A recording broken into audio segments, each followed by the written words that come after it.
Hello and welcome to my very messy hotel room here in Sydney. I know, how did I get to Sydney? Well, this is a side quest. I'm actually in the future, kinda.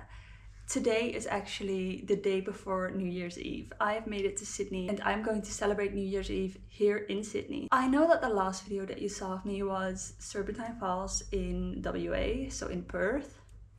Spoiler alert, I have done a lot of stuff since. So the first videos you'll probably see is, after this one, is me going to China, and then the entire road trip up until Melbourne. Once I got to Melbourne, I just legged it to Sydney straight, and that's where I am right now. Sydney isn't exactly close by. It was about a 10-hour drive to get here, but I thought I will never be this close to Sydney on New Year's Eve in my entire life again. Probably. To me, Sydney is one of the most iconic spots to celebrate New Year's Eve.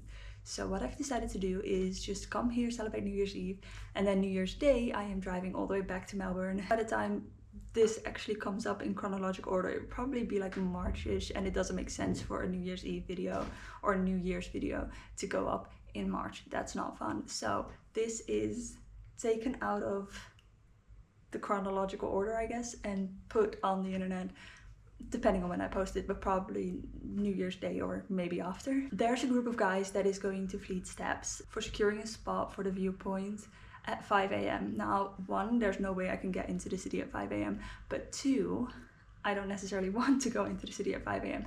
But they've agreed to let me and another girl join them. So we are going to meet up at 8 and we'll join them for the rest of the day and just wait until midnight, I guess. It's kind of messy. I'm staying in a hotel right now, but on New Year's Eve I'm staying in a Airbnb in Manly. And before I was at a campsite, so my car is parked at the campsite still. I made my way into the city center to the hotel here without my car, but with my luggage. My luggage is gonna stay here tomorrow, and then I'm going into the city center for New Year's Eve, going to Manly without most of my luggage. And then on New Year's Day, I will have to pick up my car at the campsite, drive back to the hotel to pick up my luggage, and then we'll start driving back to Melbourne. I will see you guys tomorrow morning, or probably tomorrow evening for the fireworks.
It is the next morning and I just wanted to end this video first of all by saying happy birthday. I hope that everybody who watches this has a wonderful new year, happy, healthy, nothing but good things.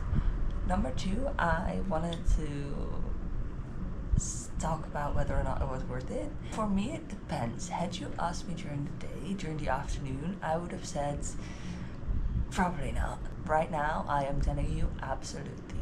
There are a few things that I wish I'd known before going, and perhaps if I'd done more research, but I think I also kind of underestimated it. So number one is the fact that you have to show up early. If you go for the socializing part, go whenever you want. If you're not too bothered about the fireworks, if you don't need a good spot, just go whenever you want. Maybe not too late in the afternoon, because I think I was at Macquarie Point, and then there's also Fleet Steps involved. I think those closed at around 1 or 2 p.m. Meaning that everybody who was in queue could still come in, but nobody else could. However, if you want a good spot for the fireworks, definitely show up at 5 a.m. to stand in line, because ideally I would have gone to Fleet Steps. I think that for Fleet Steps, because it's slanted and they built kind of like theater stairs that just go up, wherever you sit, you'll always have a good view because the person in front of you is always lower. So even if people stand, you'll still be able to look over them, unless you're really, really short. Then I'm sorry, but unfortunately, Fleet Steps was already full once we got there. But the thing was, I didn't queue up at 5 a.m. I queued up later, and I was going to meet up with people inside the park. The queue on the grass was basically white lines.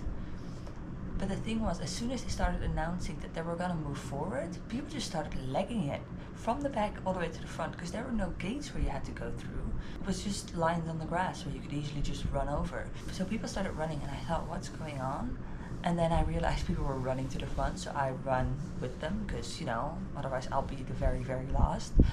And that's pretty much what happened. I ended up being one of the last people, so in probably between 4,500 and 5,000, because I think when I got there, it was about 5,000 people when the queue opened, which sucks because that's not gonna get you a good spot. And Fleet Steps is definitely gonna be full. Long story short, at first I sat somewhere with a horrible view, no view at all, just trees, and then I found another spot with about half the bridge. So I thought, well, at least I can see the bridge because that's something that I really wanted. And then at around 8 p.m. I decided to stand near a fence, which, standing at 8 p.m. near a fence, it's gonna take a while to wait. But then at 9 p.m. there were fireworks, which was really cool for the kids. And then at 11, which was absolutely really incredible to witness, people turned on their flashlight on their phone and everybody pointed it towards the bridge. It was 2 minutes of silence to remember the people who lost their lives in the terror attack at Bondi Beach. And it was a really incredible thing to witness. Again, I feel like this is going on for way too long. Is it worth it? Yes. Is Fleet Steps / Macquarie Point worth it? Unless you come really, really early and you can assure yourself a spot at Fleet Steps, I would probably figure out another place, because Macquarie Point does not have many spots where you can actually see the fireworks. And towards the end, people just started jumping fences. Security was running all over the place, and people pushed over fences so that they could move along, and it wasn't that well organized. And I wonder if that's every year, but is it worth it? It was absolutely stunning. It was a once-in-a-lifetime experience. I don't think I'll ever come back to Sydney to do the fireworks again, but I am so incredibly happy that towards the end I still had a good view. So is it worth it? I would say so, but if you go for the fireworks, just make sure you go early. It's gonna not be fun to sit and wait all day, unless you've got a nice group of friends, then of course it's gonna be fun, but it's going to be crowded and it's not going to be comfortable. And I would say Macquarie Point is not worth it. Fleet Steps, absolutely do it. With that, Happy New Year. I am going to spend New Year's Day starting my drive all the way back to Melbourne, and then I will pick it up from there, but that will probably be chronological order. So usually I would say I'll see you in the next one, which I will still say, but the next one is going to be China. So nothing to do with this. But again, Happy New Year, and I hope you have a wonderful 2026.